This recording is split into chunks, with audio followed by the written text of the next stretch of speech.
गुण संधि, पहले इसका नियम पढ़ते हैं, फिर इसके उदाहरण देखेंगे।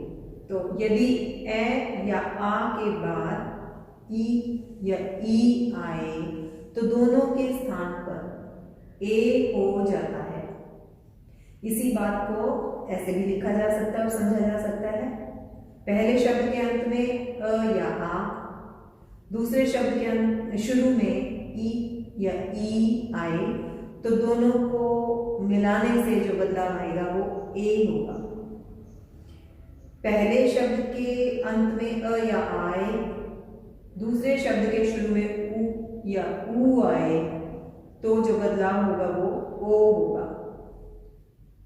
पहले शब्द के अंत में अ या आ, दूसरे शब्द के शुरू में री आए तो जो चेंज होगा वो अर होगा। र हल है यहाँ।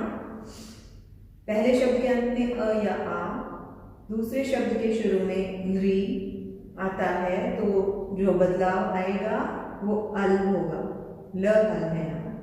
तो अब जो पहला नियम हमने लिखा है ए या आ के बाद ई या ई आए तो ए में बदल जाता है। इसके उदाहरण हम देखते हैं। महा प्लस इंद्र है, महेंद्र है। पहले शब्द के अंत में आ, दूसरे शब्द के शुरू में ई आए तो ए में बदल जाएगा, महेंद्र है। सुर प्लस इंद्र है, सुरेंद्र है। पहले शब्द के अंत में अ, दूसरे शब्द के शुरू में ई, अ के बाद दूसरी तरफ ई आए तो ए में बदल जाएगा, सुरेंद्र। हर के ऊपर ए की मात्रा है। गण प्लस ईश है, गणेश है। पहले शब्द के अंत में अ, दूसरे शब्द के शुरू में ई आए तो ए में बदल जाएगा। महा प्लस ईश है, महेश है। पहले शब्द के अंत में आ, दूसरे शब्द के शुरू में ई आए तो ए में बदल जाएगा। लास्ट उदाहरण देखते हैं। तथा प्लस इति, तथेति। पहले शब्द के अंत में आ, दूसरे शब्द के शुरू में ई आए तो ए में बदल गया है, थ के ऊपर ए की मात्रा लगी हुई है।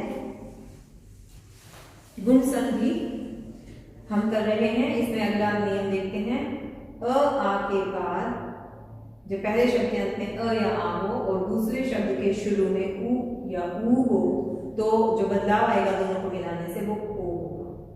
ये जो आप देख रहे हैं मैंने लाइन लगा रखी है, इसको ध्यान से एक बार फिर देख सकते हैं। अ के बाद दूसरे शब्द के शुरू में ऊ आए या अ के बाद दूसरे शब्द के शुरू में ऊ आए, ये बताने के लिए आपको, ये पेयर बनाने के लिए आपको दिखाया गया है करके। ऐसे ही पहले शब्द के अंत में आ आए और दूसरे शब्द के शुरू में ऊ आए, या पहले शब्द के अंत में आ आए और दूसरे शब्द के शुरू में ऊ आए तो वो ओ में बदल जाता है। इसके कुछ उदाहरण देखते हैं। हित प्लस उपदेश है, हितोपदेश है। पहले शब्द के अंत में अ है, दूसरे शब्द के शुरू में ऊ है तो ओ में बदल गया है। दूसरा उदाहरण चंद्र प्लस उदय है, चंद्रोदय है। तो पहले शब्द के अंत में अ है, दूसरे शब्द के शुरू में ऊ है तो ओ में बदल जाएगा। जल प्लस ऊर्मिहि, जलोर्मिहि। महा प्लस उदय है, महोदय है। यहाँ देखेंगे फिर से, महा में पहले शब्द के अंत में आ है, दूसरे शब्द के शुरू में ऊ है तो ओ में बदल जाएगा, महोदय। यथा प्लस उचितम, यथोचितम। यमुना प्लस ऊर्मिहि, यमुनोर्मिहि। महा प्लस ऊर्मिहि, महोर्मिहि। पहले शब्द के अंत में आ है, दूसरे शब्द के शुरू में ऊ है तो ओ में बदल गया है। सूर्य प्लस उदय है, सूर्योदय है।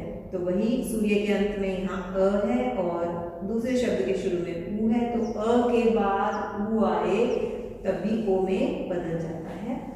अब अगला नियम देखते हैं गुण संधि का ही। पहले शब्द के अंत में अ या आ हो और दूसरे शब्द के शुरू में री हो तो जो बदलाव आएगा दोनों को मिलाने से वो अर होगा। इसके कुछ उदाहरण देखते हैं। देव प्लस ऋषि, देवर्षि। देव अंत में अ है, दूसरे शब्द के शुरू में री है तो अ के बाद अगर री आता है तो अर में बदल जाता है, देवर्षि। देव में व के बाद व में अ लगा हुआ है और ये आप शी के ऊपर देख रहे हैं ये र, तो ये अर में बदल गया है। ये र हल है जो ऊपर लगता है। महा प्लस ऋषि महर्षि। आ अंत में आ है पहले शब्द के अंत में, दूसरे शब्द के शुरू में री है, तो आ के बाद री आने पर वो अर में बदल जाता है। फिर से वही अर दिखाई नहीं दे रहा आपको, ध्यान से देखिए। अर में जो र हल है वो ये है जो हमने ऊपर र लगा दिया है शी के ऊपर, और अ कहाँ है, ह के अंत में, ह में जो है ह हल प्लस अ मिलके ये ह बनता है।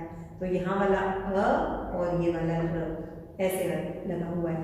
वर्षा प्लस ऋतु वर्षतु। आ अंत में जो आ है और यहाँ जो री है, तो ये आ और री ये दोनों यहाँ से खत्म हो जाएंगे दोनों लेटर्स, और इन दोनों को मिलके ओ बनेगा। बाकी वही का वही लिखना है हमें। टू एंड में ऐसे ही रहेगा, री खत्म हो जाएगा और इधर से आ खत्म हो जाएगा, आ की मात्रा, ये दोनों मिला के तो बन गया अर, और बाकी हम वैसे लिखेंगे। वर्षतु, तो व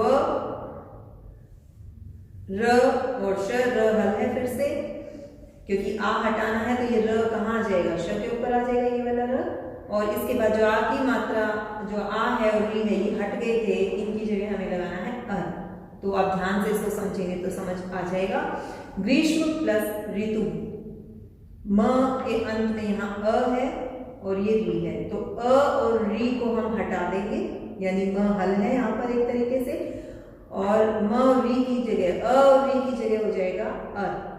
बाकी वही रहेंगे सारे लेटर, तू ऐसे ही रहेगा विसर्गों के साथ। अर का र ये इसके ऊपर चला गया है, अ म में वापस जुड़ गया है, तो ये म पूरा दिख रहा है आपको, तो ग्रीष्म ऋतु।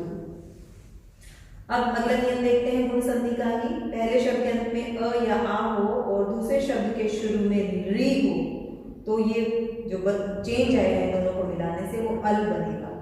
इसके क्योंकि बहुत ही कम जगह री का प्रयोग हम करते हैं लिखते हुए, शब्द बनाते हुए, तो फिर भी एक दो उदाहरण हम इसके देख लेते हैं।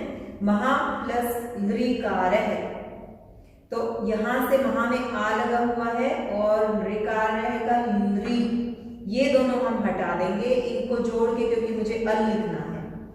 तो मैं और ह ये ऐसे ही आएगा, आ की मात्रा हमने हटा दी है, आ और री को हमने हटा दिया है, इसकी जगह मुझे लिखना है अल।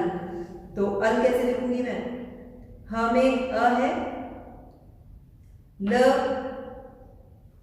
हल है, तो इसलिए ल लिखना है मुझे आधा, और कार है एज इट इज लिखना है, तो ये हमने लिख दिया है इसको। तव प्लस लृ कार है, यहाँ पर अ और यहाँ पर लृ, ये दो हट जाएंगे, इनकी जगह अल जोड़ देना है, बाकी ऐसे कैसे लिखना है, कार है ऐसे कैसे ही रहेगा, और अल में ल हल है, इसलिए ल यहाँ आधा दिखता है हमें, और तब में वो में से हमने अ पहले हटाया था क्योंकि लृ के साथ उसको हटाना था, और फिर अल में बदला है तो अ को फिर से व में वापस जोड़ दिया है, तो ये व पूरा रहेगा। तवल कार है, तो गुण संधि यहाँ समाप्त होती है।